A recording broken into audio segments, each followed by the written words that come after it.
আমি যেটা মনে করি আর কি, আমি যেটা মনে করি যে একটা রাজনীতিতে আপনার শত্রু মিত্র সবই থাকবে, কিন্তু দিন শেষে আমাদেরকে মনে রাখতে হবে যে আমরা রাজনীতি করছি মানুষের জন্য, দেশের জন্য, ভালো কিছু করার জন্য। কারণ আমার এই পলিটিক্যাল ক্যারিয়ার প্রায় 40 বছর হয়ে গেছে। 40 বছরের এই পলিটিক্যাল লাইফে কেউ বলতে পারবে না যে আমি কাউকে কটূক্তি করেছি, কাউকে গায়ে হাত দিয়েছি, কাউকে মারার জন্য বলেছি, কাউকে উল্টাপাল্টা কথা বলেছি।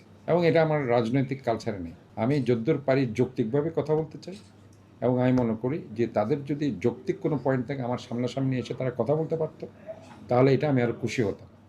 এবং আমি সবসময় এটাকে ওয়েলকাম জানাই যে হ্যাঁ সাদাত ভাই, এইটার কারণে আপনাকে আমরা ভুল বুঝতেছি, অথবা এটা হতে পারতো।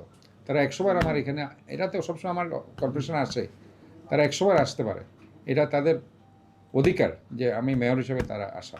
কারণ আমি সিটির যেহেতু অভিভাবক, তারা এনিওয়ান ক্যান কাম, এবং তারা আমার কাছ থেকে জিজ্ঞাসা করতে পারতো। ধরা আমি বরঞ্চ খুশি হতাম যদি তারা এই পোস্টারগুলো লাগিয়েছে যারা, তাদের ব্যাপারে যদি কোয়ারি করার জন্য আমার কাছে আসতো যে আপনারা এই পোস্টার যারা লাগিয়েছে তাদের বিরুদ্ধে কোনো অ্যাকশানে যাচ্ছেন না কেন।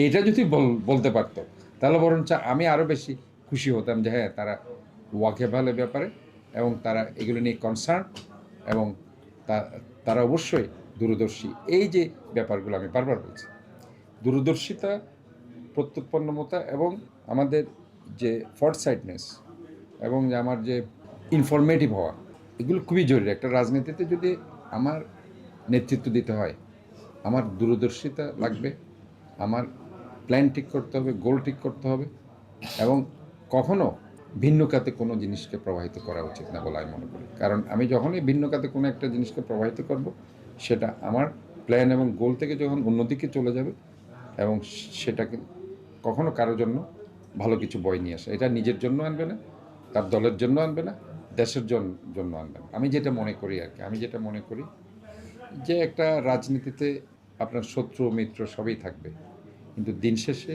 আমাদেরকে মনে রাখতে হবে যে আমরা রাজনীতি করছি মানুষের জন্য, দেশের জন্য, ভালো কিছু করার জন্য।